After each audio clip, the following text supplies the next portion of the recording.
തരത്തിലൊരു നടപടി സ്വീകരിച്ചിട്ടുണ്ട്.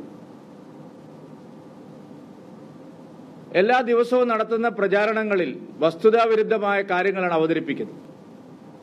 മുസ്ലിങ്ങളുടെ പൗരത്വം ചോദ്യം ചെയ്യപ്പെടുന്നുവെന്നാണ് പരസ്യമായി മുഖ്യമന്ത്രി പറയുന്നത്.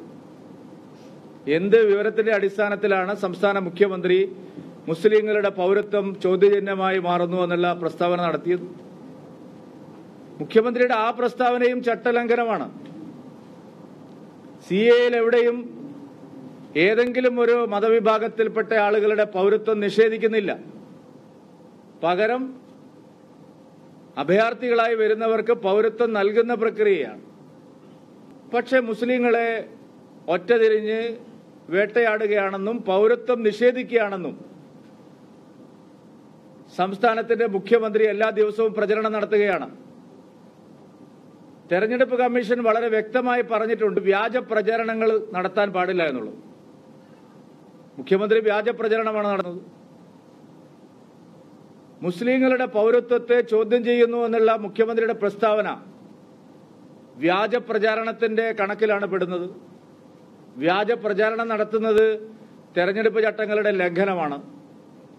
തെരഞ്ഞെടുപ്പ് പ്രഖ്യാപിച്ചതിന് ശേഷം പരസ്യമായി CAA-യുടെ പേരിലെടുത്തുള്ള കേസുകൾ പിൻവലിക്കാൻ തീരുമാനമെടുക്കുക, അതിനെ തുടർന്ന് തുടർച്ചയായി വ്യാജ പ്രചരണം നടത്തുക, ഇത് സർക്കാരിന്റെ ജനപക്ഷ നയങ്ങൾ അല്ലെങ്കിൽ സർക്കാരിന്റെ നേട്ടങ്ങൾ അവതരിപ്പിച്ച് പൊതു തെരഞ്ഞെടുപ്പിനെ നേരിടാൻ കഴിയില്ല എന്ന് മനസ്സിലാക്കിയ മുഖ്യമന്ത്രി വർഗീയ പ്രചരണം ഉപയോഗിച്ച് ജനശ്രദ്ധ തിരിച്ചുവിടാൻ കഴിയുമോ, തെരഞ്ഞെടുപ്പിൽ ലാഭമുണ്ടാക്കാൻ കഴിയുമോ എന്നുള്ള ലക്ഷ്യത്തിലാണ് പ്രവർത്തിക്കുന്നത്. മുഖ്യമന്ത്രിയുടെ ഈ നീക്കം തെരഞ്ഞെടുപ്പ് ചട്ടങ്ങളുടെ ലംഘനമാണ്. CAA പ്രഖ്യാപനം തെരഞ്ഞെടുപ്പ് ചട്ടങ്ങളുടെ ലംഘനമാണ്. അതിനെ തുടർന്ന് നടത്തുന്ന പ്രചാരണവും വ്യാജ പ്രചാരണവും തെരഞ്ഞെടുപ്പ് ചട്ടങ്ങളുടെ ലംഘനമാണ്. തെരഞ്ഞെടുപ്പ് കമ്മീഷനെ ഞങ്ങൾ ഇക്കാര്യം ബോധിപ്പിക്കും. ഉചിതമായ നടപടികൾ എടുക്കണം എന്ന് ഞങ്ങൾ ആവശ്യപ്പെടുകയാണ്. പ്രതിപക്ഷം സർക്കാരിനോട് ഈ കാര്യത്തിൽ മത്സരിക്കുക. നോക്കൂ, കഴിഞ്ഞ ദിവസം റഷ്യയിൽ അതിഭയാനകമായ ഒരു ഭീകരാക്രമണം ഉണ്ടായി. 138ഓളം നിരപരാധികൾ അവിടെ മരിച്ചു വീണു. നോശാന ഞായറാണ്. ഒരു വരി പ്രസ്താവന മുഖ്യമന്ത്രിയുടേത് ഞാൻ കണ്ടില്ല. ഭീകരവാദത്തിനെതിരായിട്ട് ഒരു വാക്കുച്ചരിക്കാൻ മുഖ്യമന്ത്രിയോ പ്രതിപക്ഷ നേതാവ് VD സതീശനോ തയ്യാറായില്ല. ഹമാസിന് വേണ്ടി ഇവിടെ സമരം ചെയ്യാൻ ആളുകളുണ്ട്. ഹമാസ് തലവനെ വിളിച്ചു വരുത്തി ഇവിടെ റാലി നടത്താൻ ആളുകളുണ്ട്. CPM-ഉം കോൺഗ്രസും LDF-ഉം UDF-ഉം ഹമാസ് അനുകൂല പ്രകടനങ്ങൾ സംസ്ഥാനത്ത് വ്യാപകമായി നടത്തി. 20-ൽ താഴെ ആളുകൾ മാത്രമുള്ള, ഇന്ത്യക്കാർ മാത്രമുള്ള സ്ഥലത്ത് നടന്ന ആക്രമണങ്ങളുടെ പേരിൽ ഹമാസ് നേതാക്കളെ വിളിച്ച് റാലി നടത്തുന്ന ആളുകൾ 10,000-കണക്കിന് ഇന്ത്യക്കാരുള്ള സ്ഥലത്ത് ഭീകരാക്രമണം നടത്തി നൂറുകണക്കിന് ആളുകളെ കൊലപ്പെടുത്തിയിട്ടും ഒരക്ഷരം ശബ്ദിക്കാൻ മുഖ്യമന്ത്രിയോ പ്രതിപക്ഷ നേതാവോ തയ്യാറായില്ല. ഇവർക്ക് രണ്ടു കൂട്ടർക്കും പച്ചയായ വർഗീയ പ്രീണന നിലപാടാണുള്ളത്. ലോകത്ത് എവിടെ എന്ത് നടന്നാലും പ്രസ്താവന ഇറക്കുന്ന മുഖ്യമന്ത്രിയോ പ്രതിപക്ഷ നേതാവോ റഷ്യയിലെ ഭീകരാക്രമണത്തെ കണ്ടിട്ടേയില്ല. അത് ആരാണ് നടത്തിയതെന്നുള്ളതിനെ കുറിച്ച് ഒരു പരാമർശവുമില്ല. അതേസമയം CPM-ന്റെ നേതാക്കള് ഈരാറ്റുപേട്ടയിൽ നടന്ന വൈദികരെതിരായിട്ടുള്ള ആക്രമണത്തിൽ എടുത്ത നിലപാടെന്താണ്? കൂട്ടമണിയടിച്ച് പള്ളിയിൽ നിന്ന് കലാപത്തിന് ശ്രമം ഉണ്ടായി എന്നാണ് പത്തനംതിട്ടയിലെ സ്ഥാനാർത്ഥി CPM-ന്റെ കേന്ദ്ര കമ്മിറ്റി അംഗമായിട്ടുള്ള തോമസ് ഐസക് പറയുന്നത്. ഈരാറ്റുപേട്ടയിലെ പള്ളിയിൽ കൂട്ടമണിയടിച്ച് ആളുകളെ കലാപത്തിലേക്ക് തള്ളിവിടാൻ ശ്രമിച്ചു ഒരു വിഭാഗം ക്രിസ്ത്യാനികൾ എന്നാണ് പരസ്യമായി ഫേസ്ബുക്കിൽ തോമസ് ഐസക് എഴുതിയിരിക്കുന്നത്. തള്ളിപ്പറയാൻ ഇതുവരെ മുഖ്യമന്ത്രി തയ്യാറായിട്ടില്ല. അതിനൊരു പ്രതിഷേധം പറയാൻ UDF-ഉം തയ്യാറായിട്ടില്ല. ഇതാണോ മതേതരത്വം? വർഗീയ ശക്തികൾ എന്ത് ചെയ്താലും കുഴപ്പമില്ല. PFI-ക്കാരെ നടത്തിയ CAA സമരങ്ങളിൽ പൊതുമുതൽ നശിപ്പിക്കുന്ന ഉൾപ്പെടെയുള്ള എടുത്ത കേസുകളെല്ലാം പിൻവലിച്ചു. 800 ചില്ലാനം കേസുകൾ പിൻവലിച്ചു. ശബരിമലയിൽ പതിനായിരക്കണക്കിന് ആളുകൾക്കെതിരെ എടുത്ത കേസ് കഴിഞ്ഞ നിയമസഭാ തെരഞ്ഞെടുപ്പ് കാലത്ത് പിൻവലിക്കുമെന്ന് വാഗ്ദാനം നൽകിയതാണ്. ഒരൊറ്റ കേസ് പോലും പിൻവലിച്ചില്ല. പച്ചയായ വർഗീയതയാണ് സർക്കാർ കാണിക്കുന്നത്. അതിന് കൂട്ടുനിൽക്കുകയാണ് UDF. ഞാൻ മുഖ്യമന്ത്രിയോട് വിനയത്തോടെ ചോദിക്കാൻ ആഗ്രഹിക്കുന്നു, മിസ്റ്റർ പിണറായി വിജയൻ, CAA പേരിൽ നടന്ന കേസുകളെല്ലാം, ഗുരുതരമായ ക്രിമിനൽ കേസുകളെല്ലാം നിങ്ങൾ പിൻവലിക്കുന്നു. സമാധാനപരമായി നാമജപ പ്രതിഷേധം നടത്തിയ അയ്യപ്പ ഭക്തന്മാർക്കെതിരെ എടുത്ത കേസുകൾ എന്തുകൊണ്ടാണ് നിങ്ങൾ പിൻവലിക്കാത്തത്? ഇരട്ട നീതിയാണ് ഈ സർക്കാരിനുള്ളത്. അതിനെ പിന്തുണയ്ക്കുന്ന സമീപനമാണ് UDFനുള്ളത്. വോട്ട് ബാങ്ക് രാഷ്ട്രീയം ലക്ഷ്യം വെച്ചുകൊണ്ട് സർക്കാർ കൈവിട്ട കളിയാണ് കളിക്കുന്നത്. മറ്റുള്ളവർക്കെതിരെ എന്ത് ആക്രമണം നടന്നാലും കുഴപ്പമില്ല. ഭീകരവാദികളെ നേതൃത്വം നൽകുന്ന സമരങ്ങൾക്കെല്ലാം പോലീസ് ഒത്താശ ചെയ്യുകയാണ്, സർക്കാർ ഒത്താശ ചെയ്യുകയാണ്. ഈ വർഗീയ നയം അവസാനിപ്പിക്കാൻ LDF തയ്യാറാവുന്നില്ല, UDFും തയ്യാറാവുന്നില്ല. സാധാരണഗതിയിൽ പിണറായി വിജയന്റെ നയങ്ങളെ വിമർശിക്കുന്ന പ്രതിപക്ഷം, അല്ലെങ്കിൽ വിമർശിക്കാൻ ബാധ്യതയുള്ള പ്രതിപക്ഷം, എന്തുകൊണ്ടാണ് ശബരിമലയിലെ കേസ് പിൻവലിക്കണമെന്ന് ആവശ്യപ്പെടാത്തത്? ശബരിമല തീർത്ഥാടകർക്കെതിരെ എടുത്ത കള്ളക്കേസുകൾ പിൻവലിക്കാൻ UDF എന്താണ് സമ്മർദ്ദം ചെലുത്താത്തത്? CAA പേരിലെടുത്ത കേസുകളെല്ലാം പിൻവലിക്കാൻ എല്ലാവർക്കും താല്പര്യമാണ്.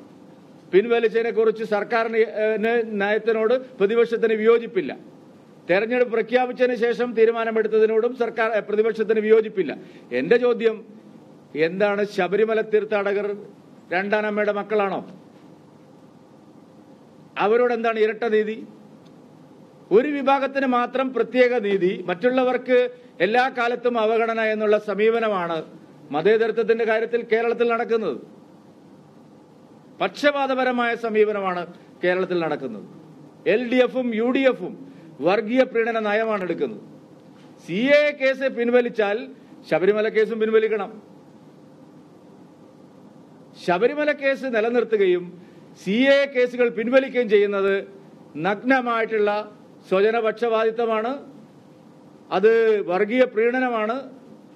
ജനങ്ങളെ രണ്ട് തരത്തിൽ തിരിക്കുകയാണ്. സർക്കാർ ഒരിക്കലും ചെയ്യാൻ പാടില്ലാത്ത കാര്യമാണ്. ഒരു വിഭാഗത്തിന് ഒരു നീതി, മറ്റൊരു വിഭാഗത്തിന് വേറൊരു നീതി. ഭൂരിപക്ഷ സമൂഹത്തിന് എപ്പോഴും കാട്ടുനീതി. വർഗീയ പ്രതിലോമ ശക്തികൾക്ക് എപ്പോഴും നീതി ലഭിക്കുന്നു. ഇതാണ് കേരളത്തിലെ മതേതരത്വത്തിന്റെ പ്രാക്ടീസ്. ഇത് അനുവദിച്ചു കൊടുക്കാൻ കഴിയില്ല. ചട്ടലംഘനമാണ് മുഖ്യമന്ത്രി നടത്തിയിരിക്കുന്നത്, സർക്കാർ നടത്തിയിരിക്കുന്നത്. CAA കേസുകൾ തെരഞ്ഞെടുപ്പ് പ്രഖ്യാപിച്ചതിന് ശേഷം മുഖ്യമന്ത്രി പരസ്യമായി പ്രഖ്യാപിക്കുകയാണ് CAA കേസുകൾ പിൻവലിക്കുമെന്നുള്ളത്. അതൊരു വിഭാഗത്തെ തൃപ്തിപ്പെടുത്താനാണ്. അത് തെരഞ്ഞെടുപ്പ് ചട്ടങ്ങളുടെ ലംഘനമാണ്. UDF ഇക്കാര്യത്തിൽ എന്താ അഭിപ്രായം പറയാത്തത്? ശബരിമല കേസുകൾ പിൻവലിക്കണമെന്ന് എന്താണ് VD സതീശൻ വാദിക്കാത്തത്? അപ്പൊ ഈ തെരഞ്ഞെടുപ്പിൽ രാഷ്ട്രീയ പ്രശ്നങ്ങളൊന്നും ചർച്ച ചെയ്യാനില്ലാത്തവർ വർഗീയ ചേരിതിരിവിന് ശ്രമിക്കുകയാണ്, സാമുദായിക ചേരിതിരിവിന് ശ്രമിക്കുകയാണ്. അതുകൊണ്ടാണ് റഷ്യയിലെ ബോംബാക്രമണത്തെക്കുറിച്ച് മിണ്ടാത്തത്, ഈരാറ്റുപേട്ടയിൽ പുതിയ നറേറ്റീവ് കൊണ്ടുവരുന്നത്. ഇതെല്ലാം കാണിക്കുന്നത് വർഗീയ പ്രീണനം ഒരു ഭാഗത്ത് നടത്താൻ വേണ്ടിയുള്ള LDFന്റെയും UDFന്റെയും നയമാണ്. ഇത് ഞങ്ങൾ ശരിയായ നിലയിൽ ജനങ്ങളുടെ ഇടയിൽ ചോദ്യം ചെയ്യും, ചർച്ച ചെയ്യും എന്നുള്ളതാണ് ഞങ്ങൾക്ക് പറയാനുള്ളത്.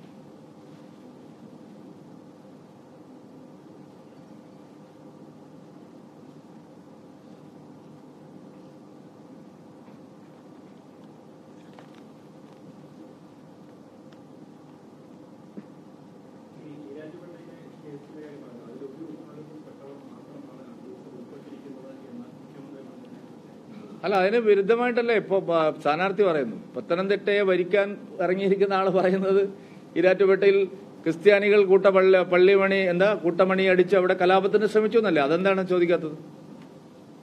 അത് എനിക്ക് മുഖ്യമന്ത്രിയോടാണ് ചോദിക്കാനുള്ളത്.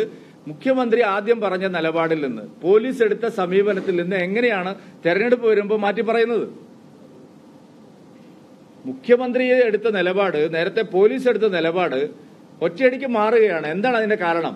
തോമസ് ഐസക് എന്തുകൊണ്ടാണ് അവിടെ മലക്കം മറിഞ്ഞിരിക്കുന്നത്? നിലപാട് നേരെ യു ടേൺ അടിച്ചിരിക്കുന്നത്. അപ്പോൾ തെരഞ്ഞെടുപ്പ് കാലത്ത് വർഗീയത ആളിക്കത്തിച്ച് ഒരു പ്രത്യേക വിഭാഗത്തിന്റെ വോട്ട് നേടാനുള്ള ശ്രമമാണ്. അതിനെയാണ് ഞങ്ങൾ ചോദ്യം ചെയ്യുന്നത്.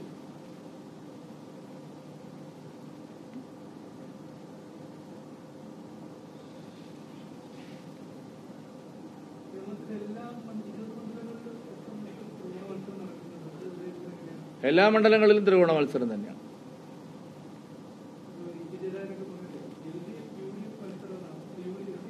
ചില മണ്ഡലങ്ങളിൽ LDF BJP മത്സരമാണ്, ചില മണ്ഡലങ്ങളിൽ UDF BJP മത്സരമാണ്. എല്ലാ മണ്ഡലങ്ങളിലും LDFും BJP എന്നാണ് മത്സരം എന്നുള്ള നിലപാട് ഞങ്ങൾക്കില്ല.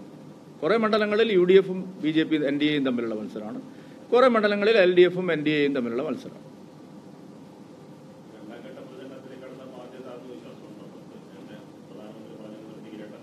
ഞങ്ങൾക്ക് എന്തിനാണ് ആത്മവിശ്വാസക്കുറവ്? ഞങ്ങൾ തെരഞ്ഞെടുപ്പിന്റെ ഓരോ ഘട്ടം കഴിയുമ്പോഴും ഞങ്ങളുടെ ആത്മവിശ്വാസം വർദ്ധിക്കുകയാണ്. ഇപ്പൊ പുതിയ പട്ടികയോട് വരുമ്പോൾ നിങ്ങൾക്ക് ബോധ്യമാവും എത്രമാത്രം NDAക്ക് കേരളത്തിൽ ആത്മവിശ്വാസം ഉണ്ട് എന്നുള്ളത്. പുതിയ പട്ടിക വരുമ്പോൾ നിങ്ങൾക്ക് ബോധ്യമാവും. അത് പ്രതീക്ഷിച്ചാണ് ഞങ്ങൾ ഇരിക്കുന്നത്. ഇന്നുണ്ടാവുമെന്നാണ് പ്രതീക്ഷിക്കുന്നത്. അല്ല, അത് പാർലമെന്ററി തെരഞ്ഞെടുപ്പ് കമ്മിറ്റി ദേശീയ തലത്തിലല്ലേ പ്രഖ്യാപിക്കുന്നത്. അപ്പോൾ അവര് അതിന്റെ സമയത്ത് പ്രഖ്യാപിക്കും. 28-ാം തീയതിയല്ലേ നോമിനേഷൻ കൊടുക്കേണ്ട ആദ്യ ദിവസം.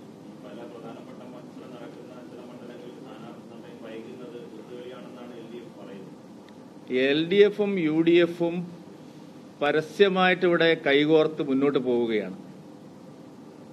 നോക്കൂ, രാജസ്ഥാനിൽ KC വേണുഗോപാൽ പ്രഖ്യാപിച്ച പട്ടികയിൽ ഒരു സീറ്റ് CPMന് ഒഴിച്ചിട്ടിരിക്കുകയാണ്. എന്താ ആലപ്പുഴയിൽ ചെയ്യാൻ പോകുന്നത്? KC വേണുഗോപാലിന് അവിടെ ജയിക്കണം. അപ്പോൾ അതിന് CPMന്റെ വോട്ട് കിട്ടണം. അപ്പോൾ അതിന് KC വേണുഗോപാൽ പാർട്ടിയേ ഇല്ലാത്ത രാജസ്ഥാനിൽ ഒരു സീറ്റ് കൊടുക്കുകയാണ്. എല്ലാ സംസ്ഥാനങ്ങളിലും പരസ്യമായി ബാന്ധവമുള്ളവരാണ് പറയുന്നത് ഇവിടെ അഡ്ജസ്റ്റ്മെന്റ് ആണെന്ന്. എന്തൊരു നാണംകെട്ട പ്രചരണമാണ് LDF നടത്തുന്നത്. കോൺഗ്രസും CPMും അരിവാളും കൈയും ഒരുമിച്ച് വാളയാറിനപ്പുറം മത്സരിക്കുകയാണ്. എന്നിട്ട് അവർ പറയാണ് ഇവിടെ BJP ആയിട്ട് ധാരണയിലാണ്. BJPക്ക് ഒരു ധാരണയും LDFുമായിട്ടോ UDFുമായിട്ടോ ഇല്ല. ധാരണയുള്ളത് അപ്പുറത്താണ്. മറ്റ് സംസ്ഥാനങ്ങളിലെല്ലാം പരസ്യധാരണ, കേരളത്തിൽ രഹസ്യധാരണ. ഇവിടെ ഇപ്പോൾ ഒരു പഞ്ചായത്ത് പ്രസിഡന്റിനെ തെരഞ്ഞെടുത്തു, നിങ്ങളെ മൂക്കിന് താഴെ. CPMും കോൺഗ്രസും ഒരുമിച്ച്, ഒരു മടിയുമില്ല. ഒരു പഞ്ചായത്ത് ഭരണസമിതിയിൽ കോൺഗ്രസും CPMും ഒരുമിച്ച് ഭരിക്കുന്നതിന് മടിയേ ഇല്ല. അവരാണ് പറയുന്നത് BJPയുമായിട്ട് ധാരണയാണ്.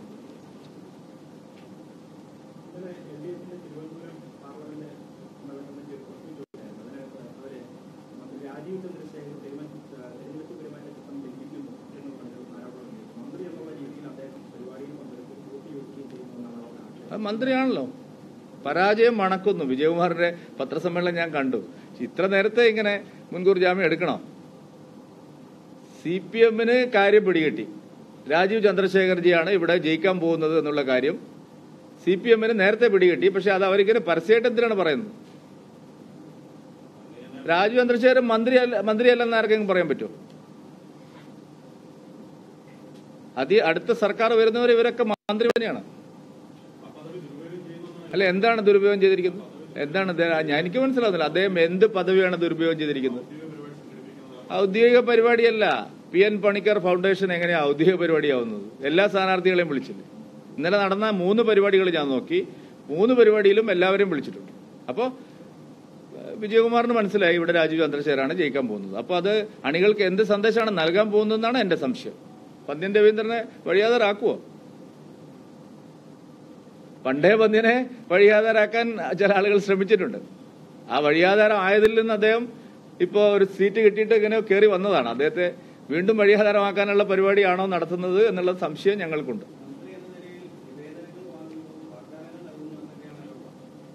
ഒന്നും തെളിവില്ലാത്ത ആരോപണങ്ങളാണെന്ന്. വാഗ്ദാനങ്ങൾ എന്ത് നൽകും? തെരഞ്ഞെടുപ്പിൽ എല്ലാവരും പ്രകടന പത്രിക ഇറക്കുന്നില്ല, അത് വാഗ്ദാനമല്ലേ? ഞങ്ങൾക്ക് വാഗ്ദാനമുണ്ട് തിരുവനന്തപുരത്തിന്റെ വികസനം. അദ്ദേഹം അതിനപ്പുറത്ത് അദ്ദേഹം ഒന്നും പറയുന്നില്ല.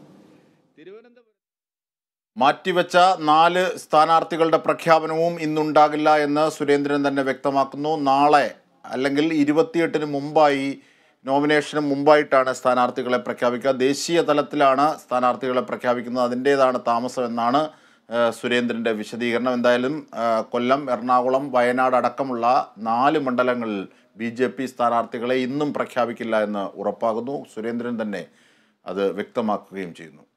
തത്സമയ സംപ്രേഷണമാണ് നാം കണ്ടത്. മറ്റു വാർത്തകളിലേക്ക് പോകാം.